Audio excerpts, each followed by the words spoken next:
Welcome to Thunga's Story Time, where history isn't just remembered, it's relived. Today, we uncover one of the most chilling true stories in American history. A dream for a better life turned into a frozen nightmare in the Sierra Nevada. 87 pioneers set out for California. But only 48 made it out alive. What happened on that mountain?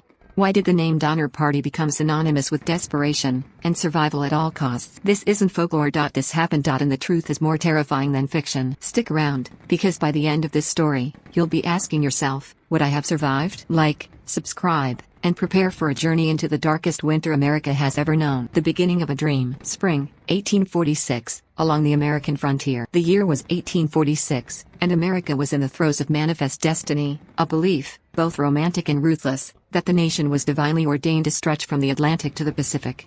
For many, California was the last shining beacon on the western horizon, a golden land of fertile soil, opportunity, and second chances. It called out to farmers, tradesmen, widows, veterans, and dreamers alike. Among those who answered the call were two families from Illinois, the Donners and the Reeds.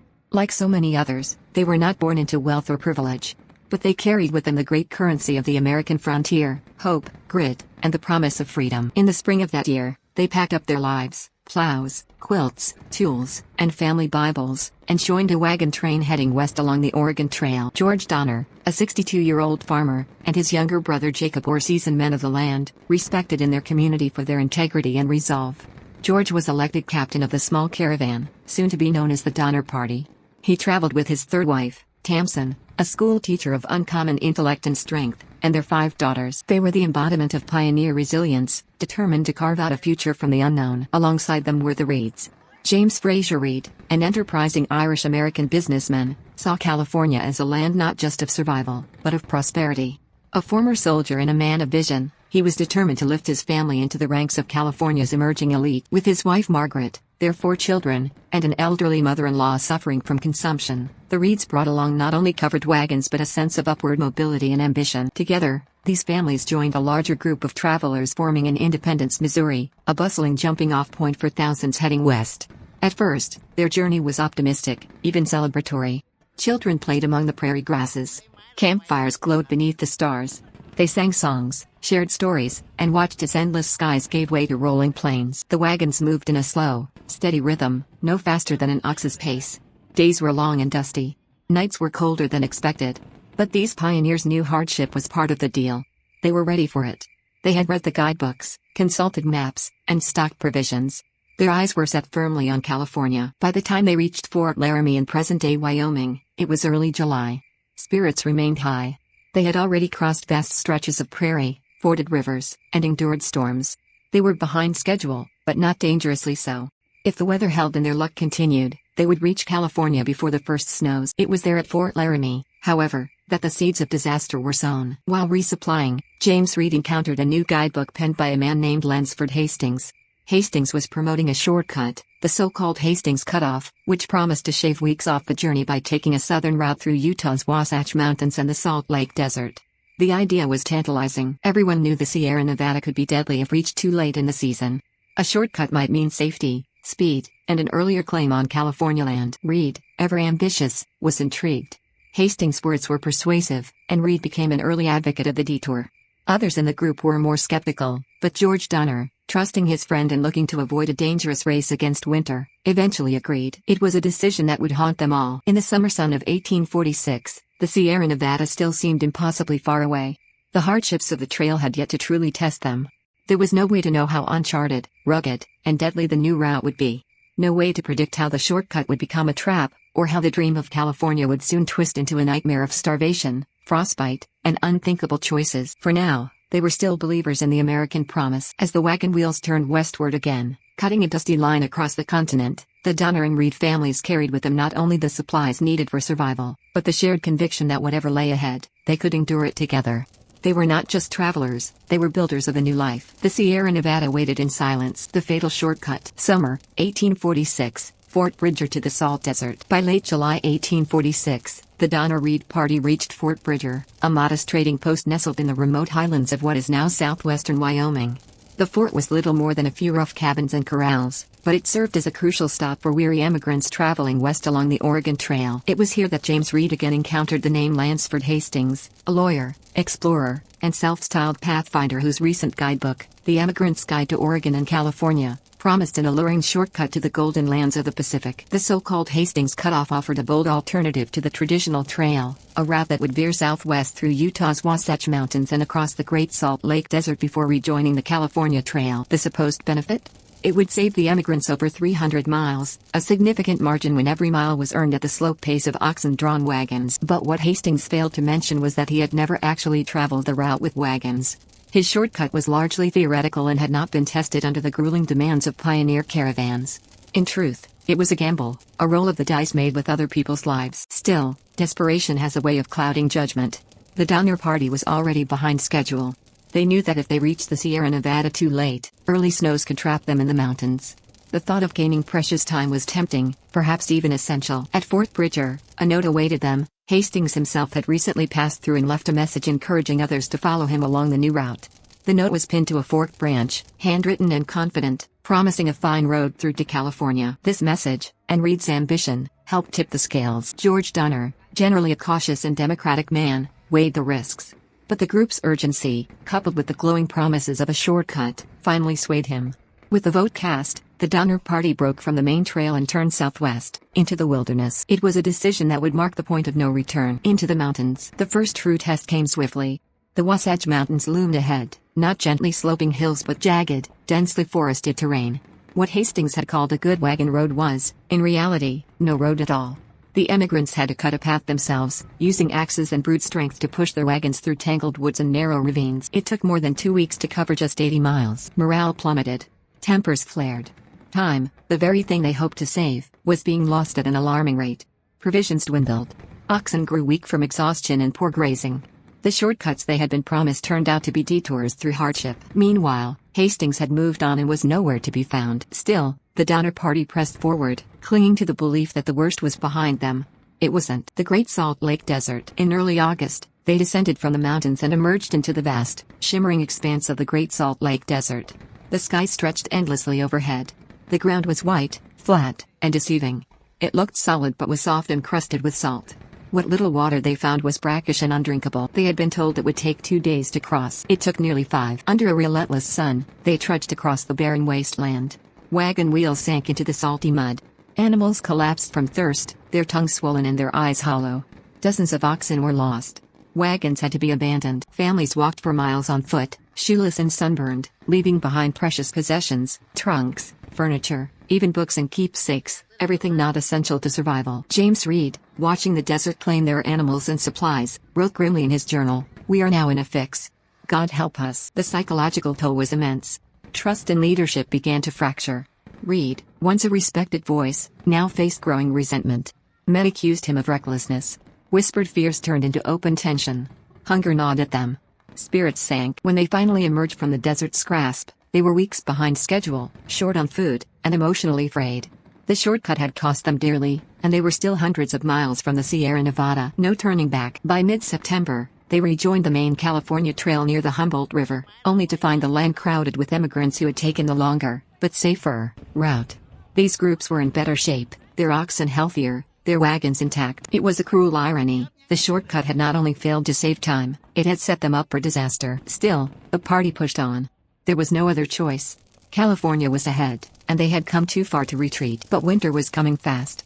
And the Sierra Nevada, silent and snow-capped on the western horizon, was waiting. A path of hardship. Late summer to early fall, 1846, the Hastings Cutoff and beyond. The so-called shortcut had become a slow-motion disaster. After enduring the brutal passage through the Wasatch Mountains and the soul-crushing expanse of the Great Salt Lake Desert, the Donner Reed party staggered forward like survivors of a failed expedition, not pioneers forging a future, but wanderers chasing a rapidly fading hope. Their oxen, once strong and steady, were now gaunt, limping, and in many cases, dead.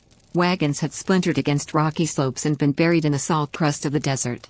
Every step westward was purchased with blood, sweat, and broken dreams. The Hastings Cutoff, far from saving time, had stolen precious weeks that were supposed to have delivered them into the fertile valleys of California before the snow began to fall. Now, In early September, they were still far from the Sierra Nevada, and winter was no longer a distant threat. It was a presence creeping at their heels. Exhaustion and fractures. The desert had burned more than the soles of their feet. It had burned their faith, in their leaders, in the trail, and sometimes even in one another. James Reed, whose advocacy of the shortcut had led them into the mountains and salt flats, found himself increasingly isolated. What had once been respect turned to resentment. Whispers of blame grew louder with every hardship. George Donner, quiet and deliberate, tried to hold the party together with reason and calm authority. But even he could not stop the unraveling. Morale had been shattered on the desert floor, and now tensions boiled just beneath the surface. Families clung to their wagons, now battered and stripped of all but the barest necessities. Clothing was tattered, hands blistered from cutting trails and pushing wheels. Meals grew smaller, thinner. Rations of bacon and flour were stretched with foraged roots or whatever game could still be hunted, though in these increasingly barren stretches, even the rabbits seemed to have vanished. And yet they pressed on, because there was no other choice. The Humboldt River, a glimmer of relief. When the party finally reached the Humboldt River, the sight of flowing water brought brief relief. The river offered a chance to replenish and regroup, and for a few days, the party dared to believe that the worst might be behind them. But the Humboldt corridor was not forgiving. The route followed the river westward into increasingly arid and rugged country, a gauntlet of dust, heat, and growing scarcity. Now they faced a new kind of torment, hostile terrain and dwindling resources. Grass for the oxen was sparse, water holes dry quickly, wood for fires was hard to find. With each mile, the party grew more desperate. Along the Humboldt, conflict erupted. A quarrel between James Reed and another man, John Snyder, over a tangled wagon and exhausted animals turned violent. In a moment of fury and fear, Reed stabbed Snyder with a knife. Snyder fell dead on the trail. The killing sent shockwaves through the group. Reed, seen by some as reckless and dangerous, was banished from the wagon train. His wife and children were allowed to stay, but he was sent ahead alone on horseback, exiled from the group he had once helped lead. Reed's departure was symbolic. The cohesion of the Donner Party had fractured. Trust was in tatters. Grief, hunger, and bitterness gnawed at the edges of civility. Graves on the trail. Along the way, the first graves were dug. The elderly and the sick began to succumb to exposure, exhaustion, and despair. A mother died of consumption. An infant passed away from fever. One by one, losses mounted, not only of people, but of spirit. Families wrapped their dead in blankets and buried them beneath shallow mounds of stone, marking the trail with sorrow. Many pioneers had imagined the West as a place of rebirth. Now it was becoming a graveyard. The Sierra Nevada looms. By late October, the party approached the eastern slopes of the Sierra Nevada mountains. The air grew colder. The nights sharpened with frost. A few light snow flurries fell, a warning sign from the sky. They were within reach of California's green valleys. Just one last barrier stood in their way, the high mountain passes of the Sierra. If they could cross before the real snow arrived, they still had a chance. But the trail had claimed their strength. The oxen were faltering. Many wagons were in disrepair. Supplies were nearly gone. Even their will to push forward was being slowly eroded by fatigue. And then came the storm, nature's last laugh. On October 28th, as the party climbed toward Truckee Pass, a massive blizzard descended from the peaks. Snow fell thick and fast, burying the trail under feet of powder. The pass became impassable. Wagons stalled. Wheels locked. Hooves slipped on ice. They were trapped, just a day's journey from the edge of salvation. There would be no crossing before winter. With no choice left, the group retreated down the mountain and set up makeshift camps near what would become known as Donner Lake and Alder Creek. There, under towering pines and snow-laden skies, they built rudimentary cabins from fallen timber and hoped to wait out the storm. But the mountains offered no mercy. They had gambled on a shortcut. They had lost nearly everything. Now, they would have to survive the winter, with little food, no way out, and the full weight of nature pressing down upon them. Trapped by snow. Late October to winter, 1846, Sierra Nevada, near Donner Lake. After months of grueling travel, broken spirits, and mounting losses, the weary members of the Donner Party finally arrived at the base of the majestic Sierra Nevada. The towering peaks, often described as nature's fortress, had always been the final, daunting obstacle between the pioneers and their dream of California's fertile valleys. But in late October 1846, the mountains were far less welcoming than the pioneers had hoped.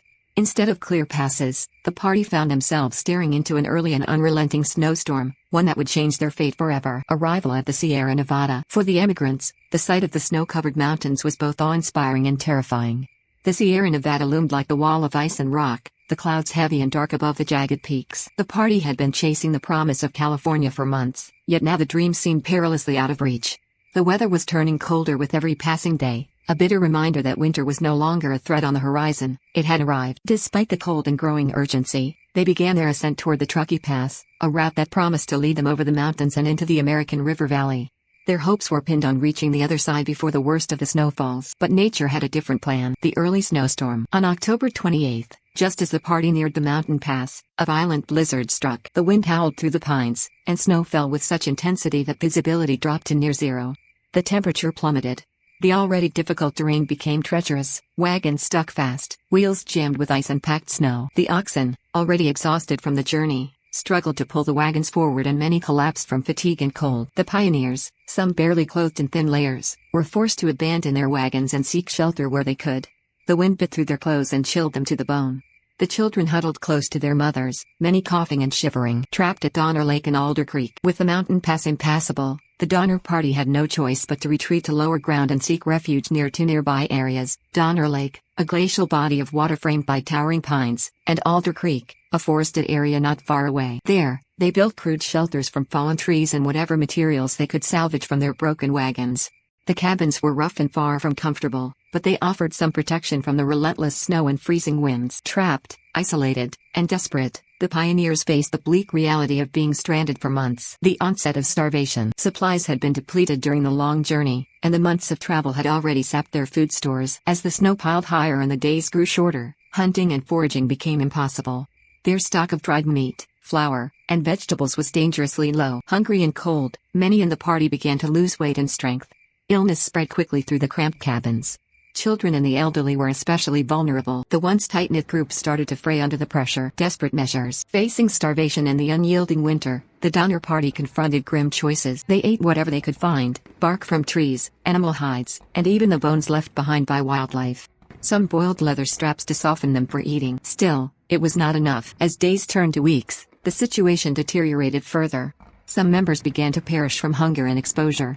The death toll mounted, and the air grew heavy with grief and despair. Hope in the darkness, the forlorn hope. In early December, with starvation looming, a group of 15 brave souls, later called the Forlorn Hope, volunteered to make a perilous attempt to cross the snowbound mountains to seek help. They set off on foot, carrying little more than hope and determination against impossible odds. This desperate bid for survival symbolized the resilience and human spirit that persisted even in the darkest hours. The toll of winter. Back at the camps near Donner Lake and Alder Creek, conditions worsened as winter deepened. More lives were lost to frostbite, disease, and exhaustion.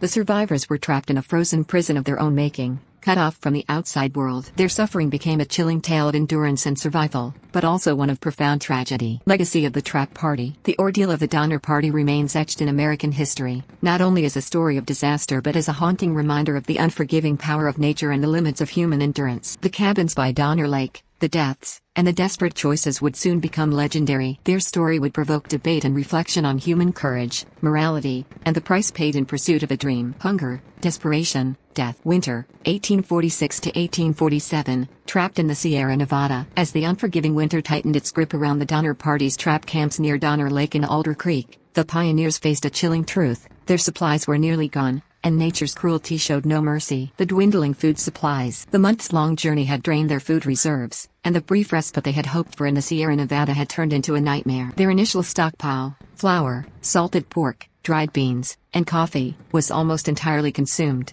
Hunting was futile in the deep snow, and foraging was impossible beneath the thick blanket that smothered the forest floor. The pioneers had no choice but to turn to increasingly desperate measures to stave off starvation. Eating the unthinkable. At first, the group resorted to eating what little they could find that was not traditionally food. Tree bark, stripped from pine and cedar, was boiled into a bitter, slimy mush. Leather belts, wagon covers, and harnesses were soaked and boiled until softened enough to eat, a grim substitute for the meat and bread they so sorely missed. Some tried to eat animal bones, boiling them to extract what little marrow might remain. These makeshift meals provided faint sustenance but were hardly enough to keep the body alive. A grim reality: death. One by one, members of the party began to succumb. The cold was merciless, and without enough calories, bodies grew weak and vulnerable to frostbite, illness, and exhaustion. The sick and elderly were the first to perish. The cries of children, too weak to survive the cold, haunted the remaining survivors. Each death was a blow to the morale of the group, but also a grim reminder of the stakes. The psychological toll. Starvation and cold did more than sap the body, they tore at the mind. Desperation gave rise to fear, suspicion, and despair. Some settlers clung to their last shreds of hope, others lost themselves in hopelessness. Small disputes over dwindling supplies became frequent, trust eroded, and the fabric of the community began to unravel. The Forlorn Hope's journey. In this desperate time, the Forlorn Hope, a group of 15 who had set out earlier to seek rescue, faced unimaginable challenges. Their trek across the snow-covered mountains was perilous, marked by hunger, cold, and exhaustion. Many would not survive the journey, but their determination embodied the will to live. Those who made it to safety would eventually return with rescuers, but not before the camps were reduced to shadows of their former selves. Cannibalism, the last, horrifying choice. Faced with starvation and death, some survivors made a grim and terrifying choice. They resorted to cannibalism. Eating the flesh of those who had already died was an act born of desperation, an instinct for survival in a frozen wasteland where no other food remained. This horrifying reality shocked the outside world when rescuers arrived months later, and it has since become one of the most infamous and tragic aspects of the Donner Party saga. The Winter of Suffering. As winter deepened, the camps became a prison of snow and ice. Shelters were inadequate against the cold, food was scarce, and hope was in short supply. Families huddled together, mourning lost loved ones while trying to gather strength for the days ahead. The beginning of rescue. News of the stranded pioneers finally reached California towns, prompting relief efforts. Rescue parties were organized, but deep snow and harsh conditions made the journey treacherous and slow. When rescuers finally reached Donner Lake in February and March 1847, they found survivors in varying states of health, some near death, others clinging to life with astonishing resilience. The rescuers also uncovered the grim evidence of cannibalism and the extreme suffering endured. Legacy of endurance and tragedy. The story of hunger, desperation, and death in the Sierra Nevada remains a profound chapter in American history. It is a tale of human endurance tested to the absolute limit, of hope amid despair, and of choices forced by unimaginable circumstances. The Donner Party's tragic winter serves as a stark reminder of nature's power in the fragile line between survival and surrender. The Forlorn Hope. December 1846. Sierra Nevada mountains. As December deepened, the camps at Donner Lake and Alder Creek teetered on the brink of total collapse. Food was gone.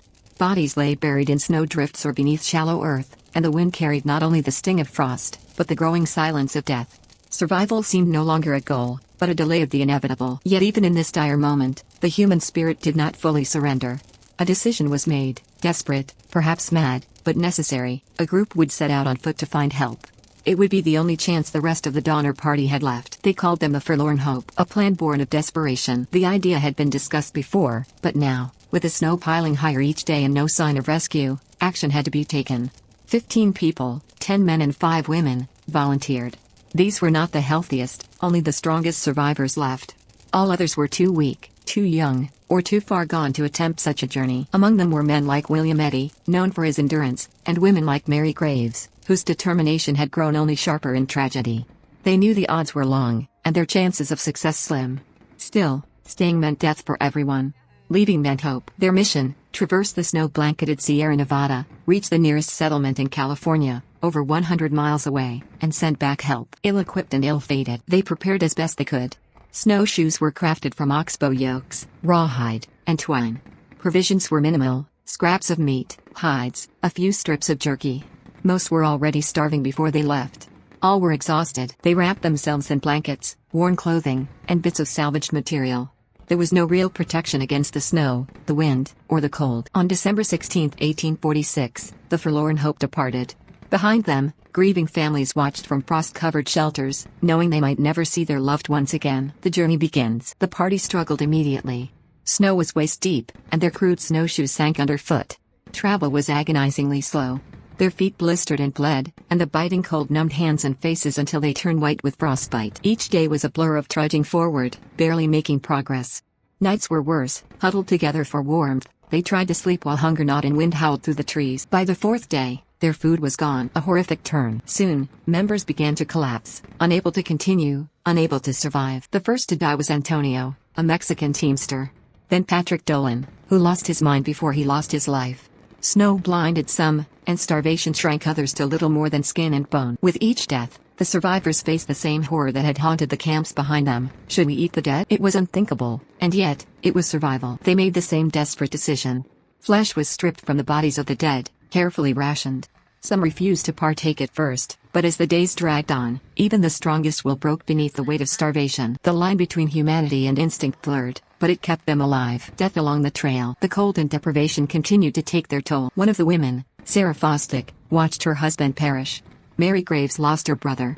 The group's number shrank daily, and the snow kept falling, covering the trail and forcing them to backtrack or push forward blindly. At one point, they became so disoriented that they traveled in circles for days. Still, a core of the group pressed on.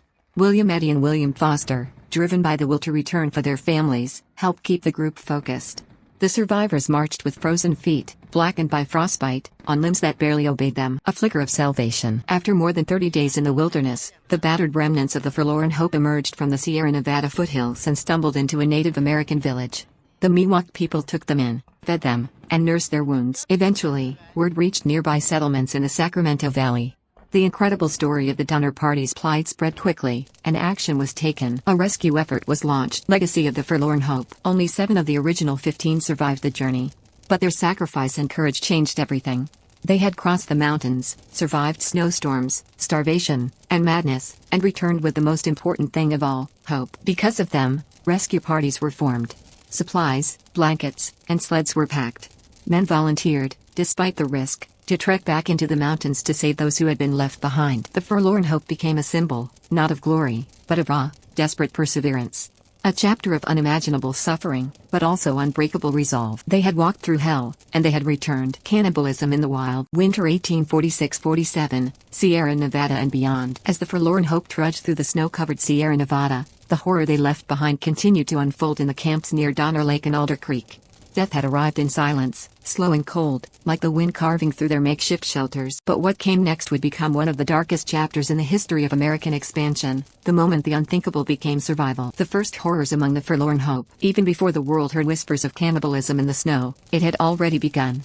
In the wilderness, far from rescue or reprieve, the members of the Forlorn Hope, those 15 desperate souls who struck out from the lake, began to die one by one. When Antonio, Patrick Dolan, and others perished, the remaining survivors were faced with a dilemma that shook them to their core.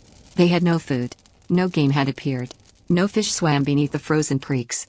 No roots or bark could satisfy their gnawing hunger. They were beyond starvation. They were dying. And so, they did the unthinkable. In the bitter cold, flesh did not decay. It remained, frozen and still, as if nature itself offered it up. With trembling hands and tearful prayers, they began to cut. They cooked the flesh over small fires, attempting to make it feel less monstrous, more human. But there was no denying what it was: cannibalism, born not of malice, but of necessity. Some resisted, sickened by the very idea. Others partook reluctantly. Still others, as days wore on, came to see it not as evil but as salvation. This was not a meal, it was the last defense against death. The camps follow suit. Back at Donner Lake and Alder Creek, the same agony was unfolding. They had watched the Forlorn Hope disappear into the woods with a flicker of hope. But as days turned to weeks, that hope faded. The snow grew deeper. The cold worsened. And still, no rescue came. There was nothing left to eat. The last of the oxen bones had been boiled to jelly. Hide was gone. Tree bark had been scraped from every reachable trunk. Leather soaked into soft mush became one more grim ration, but even that ran out. And then, people began to die. They died slowly, their bodies shrinking into pale, still shapes beneath animal hides and makeshift blankets. Children died in their mothers' arms. Old men faded beside their wives. Entire families perished together. And once again, the survivors faced a choice no human being ever wishes to confront. The breaking point. It did not happen all at once. At first, they buried the dead, if they had the strength to dig through snow and frozen earth. But as death continued, and the living became fewer and weaker, the burials stopped. One survivor later wrote that a woman, grief-stricken and starving, began to cut flesh from her dead husband while their child slept. Another man, near delirium, saw in his fallen friend not a corpse, but nourishment. It was not murder. It was not cruelty. It was desperation. It was the raw will to live. In the silence of the mountains, the line between survival and morality blurred. The will to see another sunrise eclipsed the fear of damnation. They wept. They prayed. Then they ate. The weight of choice. Cannibalism among the Donner Party has long been the focus of morbid fascination. But in truth, it was a horror none of them wanted, and few could speak of afterward. Many survivors never admitted to it publicly. Those who did carried the weight in silence, met with a mix of sympathy and judgment. But in the moment, starving, dying, surrounded by the dead, there was no debate, no abstract ethics. There was only the choice, eat or die. Some refused. A few chose death over desecration. But many, mothers, fathers, even children, ate from those who had once sat beside them, laughed with them, prayed with them. What the rescuers found. When the first rescue party finally arrived in February 1847, they found a scene more haunting than any tale of the frontier. Emaciated figures emerged from cabins half buried in snow. Children too weak to stand. Adults with frostbitten limbs, haunted eyes, and near animal exhaustion. And then, the rescuers saw the remains, bones picked clean, limbs charred in fire pits, corpses mutilated, flesh missing. Some turned away in revulsion. Others, hardened frontiersmen themselves, understood. They knew what hunger could drive a person to do. Still, The news shocked the nation. A nation reacts. When word reached the East Coast, it ignited a firestorm of fascination and revulsion. Newspapers described it as the cannibal tragedy, painting lurid scenes of frontier madness. Writers debated morality, preachers spoke of divine punishment. Some called the Donners heroes of survival, others whispered that they had gone too far. But few could imagine what it was like to starve in the Sierra Nevada, to watch your children die, to choose between your own life and the body of someone you once loved. Legacy of the unthinkable. The cannibalism endured by the Donner Party is not just a tale of horror. It is a window into the edge of human endurance, the unimaginable choices people face when all else is stripped away. In their darkest hour, the survivors of the Donner Party clung to life in the only way they could.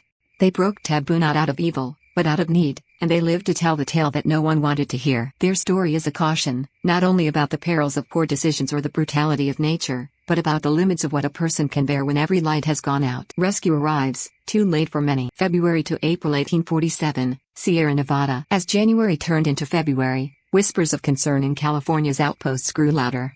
Rumors spread, the Donner Party hadn't arrived. The mountains were buried in snow. No word had come. And so, the long-dreaded truth began to surface. Something had gone terribly wrong in the Sierra Nevada. The alarm is raised. It was a lone survivor, a staggering, frost-bitten member of the Forlorn Hope, half mad from exposure, who first reached Sutter's Fort and gasped out the story. The party was trapped. Dozens were still in the mountains. Starving. Freezing. Dying. The response was swift, but limited. California was still frontier land, poor in resources, overextended in conflict, and tangled in politics. Yet within days, citizens, ranchers, and officials pooled what they could. Supplies were gathered. Mules loaded. A rescue party was formed. They knew they had little time. What they didn't know was how much of that time had already run out. The first rescue party. In mid-February 1847, the first relief party reached the base of the Sierra Nevada.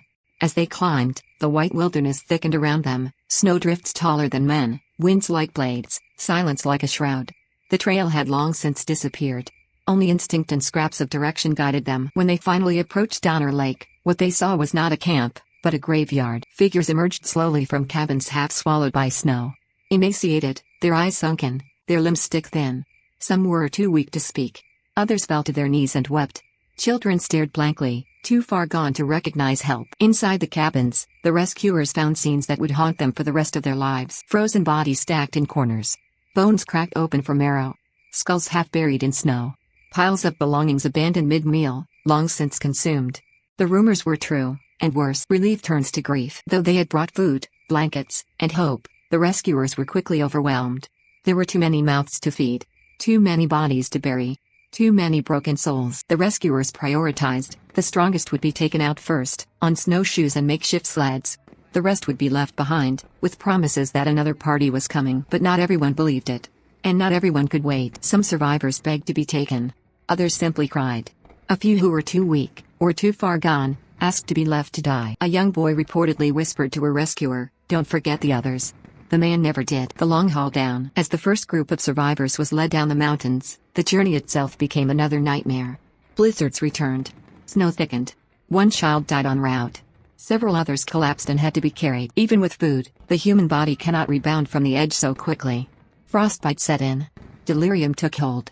At least one adult survivor went mad, convinced the rescuers were demons come to torment her. But slowly, painfully, they reached the valleys below. News of the Donner disaster spread like wildfire across California, and from there, across the country. More rescue attempts. In the following weeks, 3 more relief parties followed. Each faced brutal conditions. Each carried hope, and each encountered horror. The second relief found Alder Creek, where the Donner family had camped. There, George Donner lay dying with a festering wound. His wife, Tamsin Donner, had refused to leave him behind, though she was starving. Their children were evacuated, but she stayed, and would never come down the mountain alive. The third relief found children too weak to stand. A mother cradled her dead infant. Bodies lined in the snow showed signs of more cannibalism. The rescuers, though hardened men, wept openly. The fourth relief, arriving in April, found only a handful of survivors, and bones. Just bones. By then, winter had claimed its due. Death toll and survival. Of the 87 members who began the journey, only 48 survived.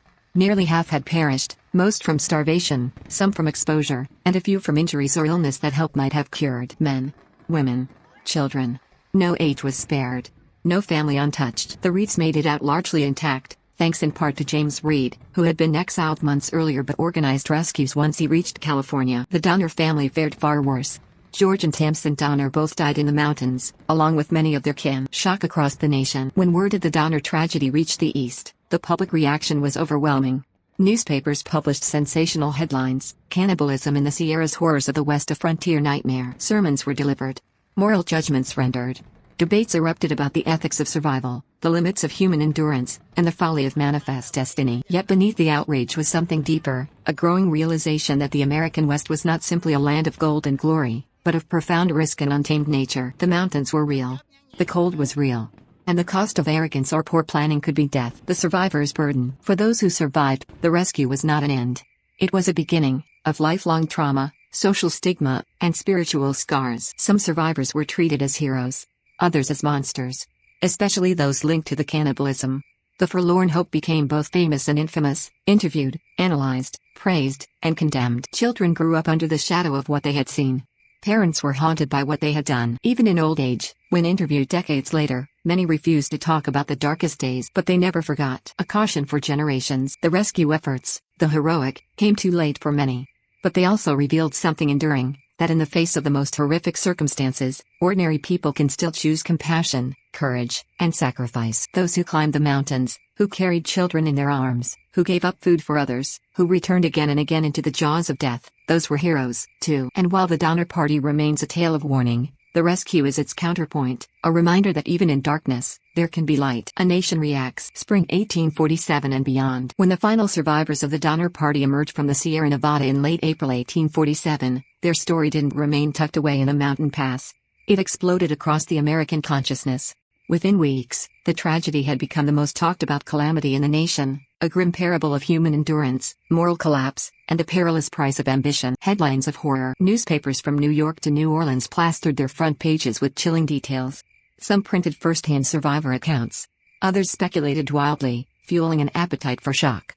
What began as tragedy quickly turned into national theater. 87 go west, 49 return. The cannibals of California. Women ate their dead, men lost to madness. Readers were captivated. People gathered in saloons, churches, and city squares to hear the latest updates. The story of the Donner Party struck at something primal. It was not just a tale of misadventure, but a mirror held up to American values. What would you do if you were starving? Would you save your children or yourself? Could civilization survive when stripped of its comforts? Debates on morality and survival. Churches across the country filled with sermons. Ministers thundered from pulpits. The Donner tragedy was punishment for arrogance, a sign that man should not challenge nature or God. Others used the tale to condemn manifest destiny itself, a fool's errand leading families into ruin. Philosophers, writers, and academics joined the conversation. The central question was no longer about geography, it was about the human soul. What is the line between survival and savagery? Is cannibalism a sin if it's the only way to live? Can desperation excuse the unthinkable? Even years later, these questions would appear in literature, courtrooms, and political speeches. A mirror for the American dream. The Donner tragedy struck a nerve because it shattered the illusion of the West as a land of endless opportunity. For a decade, settlers had pushed westward, urged by the drumbeat of manifest destiny. California was painted as paradise. The trails were supposed to be hard, but not deadly. The Donner Party became a cautionary tale. The American dream, when pursued recklessly, could become an American nightmare. People began to question the advertisements that promised easy travel. The guidebooks, especially Lansford Hastings' infamous Emigrant's Guide, were scrutinized and condemned. Hastings' shortcut was now seen as a symbol of fatal hubris, the stigma of survival. While the public was fascinated, they were not always kind. Survivors of the Donner Party often found themselves haunted by stigma. The mere fact that one had lived invited suspicion. What had you done to survive? Were you one of the cannibals? Did you eat your neighbor? Your child? Women were sometimes spared the harshest criticism. They were seen as victims. But men, especially those in leadership roles, faced harsh judgments. Some were branded cowards. Others were accused of greed, cowardice, or cruelty. Whether the accusations were true hardly mattered. The stain stuck. Many survivors refused to speak of what happened. Some changed their names.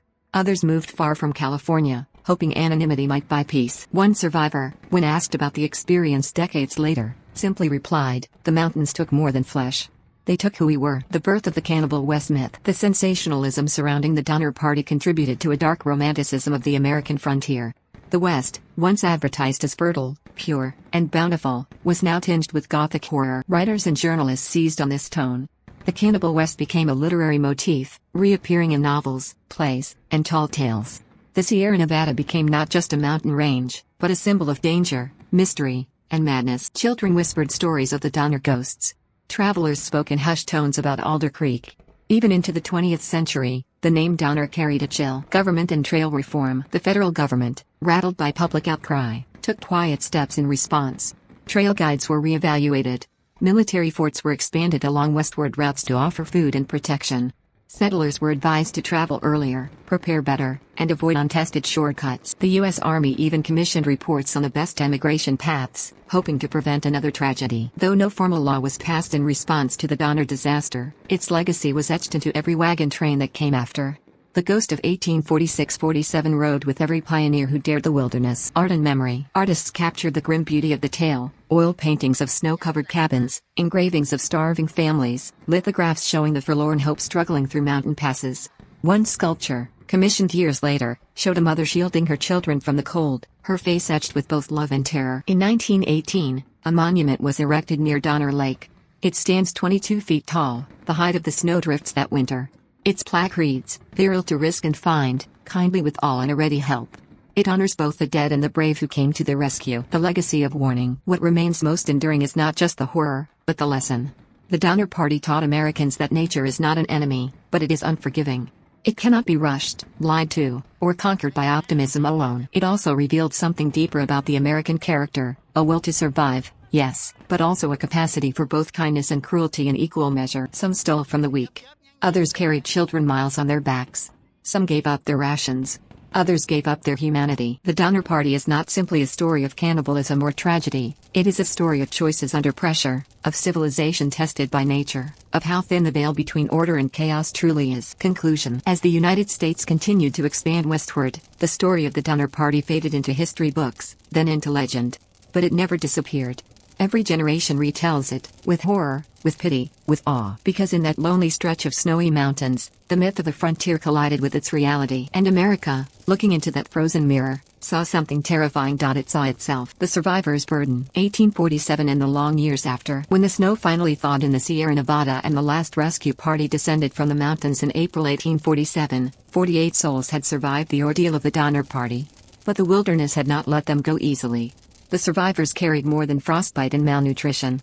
They carried the weight of memory, scars not visible on the skin, but etched deep in the soul. They had survived the unthinkable.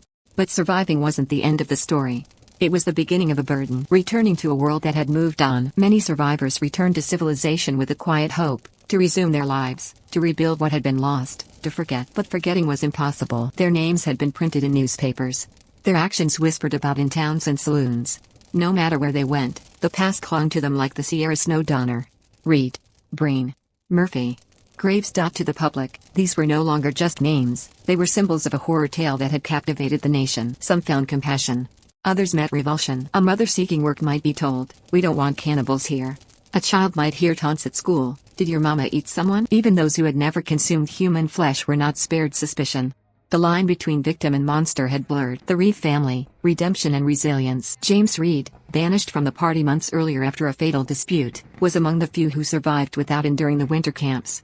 He had made it safely to California and had returned with the first rescue party to find his wife and children still alive. Unlike many, Reed used his survival to forge a future. He settled in San Jose, became a respected businessman, and helped others arriving from the east. He rarely spoke of the mountains, but in private, he carried the guilt of having left. Despite having come back, his family prospered. But they were the exception, not the rule. Others were not so lucky. Tamsin Donner, the matriarch of the Donner family, stayed behind with her injured husband George, refusing rescue so that their children could be saved. She died in the snow, her body never recovered. Their daughters, rescued in separate waves, grew up with the knowledge that their mother had chosen their lives over her own. Some saw this as noble. Others called it foolish. But to the children, it was simply heartbreak. Louis Giesberg, the last survivor found at the camp, became one of the most controversial figures of the saga. Rumors swirled that he had murdered for meat. Though no court ever convicted him, the press and public made him a villain. He spent years trying to clear his name, but the whisper of cannibal followed him to his grave. Giesberg later opened a restaurant. Few came. Lifelong trauma. Many survivors displayed signs we would now recognize as post-traumatic stress disorder. Nightmares. Panic attacks. Silence. Some avoided snow for the rest of their lives. Others could not abide the smell of boiling meat or the sound of a howling wind. Children who had endured the camps often grew up with a fierce, almost anxious love of family, afraid to lose them again. Survivors rarely spoke of that winter. When they did, it was often in fragments, with long pauses and trembling hands. One woman wrote in her journal, "We went up the mountain as people. We came down as shadows." Stories passed down, or not. Some families preserved the memory carefully, telling the tale around firesides not as horror, but as heritage, a testament to strength and faith. Others buried the truth. Grandchildren grew up unaware of the legacy that slept in their blood. In time, survivors began to die, one by one. Some left behind letters, some gave interviews late in life. A few, like Virginia Reed, James Reed's daughter, wrote accounts to set the record straight. She famously urged others, never take no cutoffs, and hurry along as fast as you can. The children of the Donner Party. Of the 48 survivors, 21 were children. Their survival was hailed as a miracle, but it also presented a contradiction: innocence rescued by acts too dark to understand. Some of those children went on to live full lives. They married, had children, and became part of the great westward expansion. Yet within their families, the story always lingered, often surfacing in moments of silence rather than speech. They were proof that life continued. But they were also living reminders of the cost of survival. What was learned? The survivors became unintentional teachers. Their story reshaped how Americans thought about westward travel. People packed more supplies, heeded the warnings of weather and terrain, and began to understand that maps were not promises. Future expeditions were safer, not because of new roads, but because of hard-won knowledge soaked in suffering. And yet, the moral lessons were less clear. What does it mean to survive when others do not? Who decides what is justifiable in extremity? The Donner survivors didn't offer answers, they simply stood as proof that humans could endure more than anyone imagined, and that survival had a price. Final years and deaths. By the 1870s and 1880s, most of the survivors had died. Some were remembered with affection and sorrow. Others were forgotten or ignored. The last known survivor of the Donner Party, Eliza Donner Houghton, died in 1922 at the age of 80. She had been just a child in the snow. Later in life, she wrote a book, The Expedition of the Donner Party and Its Tragic Fate, hoping to offer context, dignity, and perhaps closure. Legacy in stone. Today, at Donner Memorial State Park near the lake that now bears the family's name, a stone pedestal rises 22 feet high, the depth of that season's snowfall. Inscribed at its base, to all pioneers who crossed the Sierra Nevada. Not to heroes, not to villains, but to pioneers, those who risked everything. The monument does not glorify cannibalism or sanitize suffering. It stands in silence, in snow, in wind. It asks no questions. It offers no answers. It simply remembers. A legacy etched in snow. The story that refused to melt away. Long after the wagons broke and the screams were silenced by snow, long after the survivors grew old and the headlines faded, the story of the Donner Party still lingers, etched not just in history books, but in the very landscape itself. The land remembers. Donner Lake, a silent witness. Nestled beneath the towering pines of the Sierra Nevada, Donner Lake shimmers quietly in the sunlight. To the casual traveler, it is a place of scenic beauty. Kayakers gliding across still waters, families hiking wooded trails, snow thick on the mountaintops in winter. But for those who know the history, every flake of snow carries the weight of suffering. Every tree whispers a name lost in the blizzard. This is not just a lake. It is a memorial. The site where the Donner Party camped through the harrowing winter of 1846-47, where cabins once stood and where bodies once lay beneath snowdrifts, is now Donner Memorial State Park. A monument of granite and bronze towers 22 feet above the ground, deliberately built to match the depth of the snowfall that year. At its base, a plaque reads, "Burial to risk and find, kindly with all and a ready helper to the weak. His ways were the ways of honor." The words speak not just of those who died, but of a generation who believed they could tame anything, even the wilderness. Why we still remember. The Donner story persists not because of its horror, but because of its meaning. It's a mirror, held up to the American soul. It asks hard questions. How far will you go for a better life? What will you sacrifice to save your family? What parts of your humanity can survive when everything else is stripped away? These aren't just questions for the 19th century. They're timeless. For every generation that follows, the Donner Party serves as a cautionary tale. About ambition without foresight. About listening to untested voices. About ignoring warnings from nature, and from within. Yet it is also a story of resilience. Of parents dying so children might live. Of strangers helping strangers in the bitterest cold. Of hope refusing to die even when bodies did. A Western myth turned human. In the American mythos, the West was a blank canvas. A place where dreams could be painted in bold strokes. But the mountains were never blank. The land was not passive.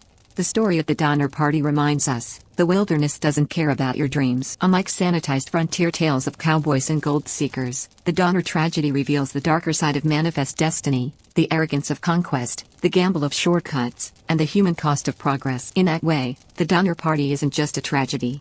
It's a reckoning. Modern interpretations. Today, historians, writers, filmmakers, and artists continue to revisit the Donner story, not to exploit its horror, but to understand it. Academic papers analyze survival ethics.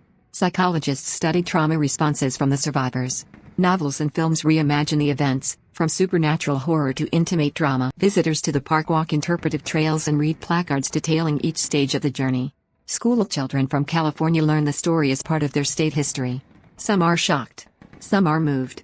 All remember, each winter, the snow falls again, just as it did in 1846. And somewhere on that landscape, someone always pauses to look out across the lake and wonder, would I have survived? Would I have done the same? From horror to heritage, the transformation from taboo to tribute did not happen overnight. In the 19th century, the story was whispered. By the early 20th, it was studied. By the 21st, it had become part of the larger American narrative. But the process was painful. Survivors were once shunned. Their children were once ashamed. Now, they are remembered as part of a lineage of resilience. Their choices are not easily judged, nor easily forgotten. The site of Alder Creek, where George and Tamsin Donner made their final stand, is still marked. Not by fanfare, but by simplicity. A clearing. A quiet. A stillness that speaks more than words. The monument's message. The 22-foot monument does not shout. It does not depict cannibalism. It does not accuse or absolve. Instead, it stands tall and still, like the trees around it, with snow at its base and history in its shadow. It speaks softly, in the language of grief and survival. This happened. These people lived. These people died. Remember them. Lessons carried forward. The Donner Party changed how wagon trains were planned. It altered the trust given to self-proclaimed guides. It shifted how the American public saw both the peril and promise of the West. But perhaps more importantly, it showed the world that survival is rarely clean. That heroism and horror can exist side by side. That history is not just facts, it is pain, it is choices, it is people. Snow that never melts. More than a century and a half has passed since the Donner Party's last fire was extinguished. The world has changed, railroads, highways, smartphones.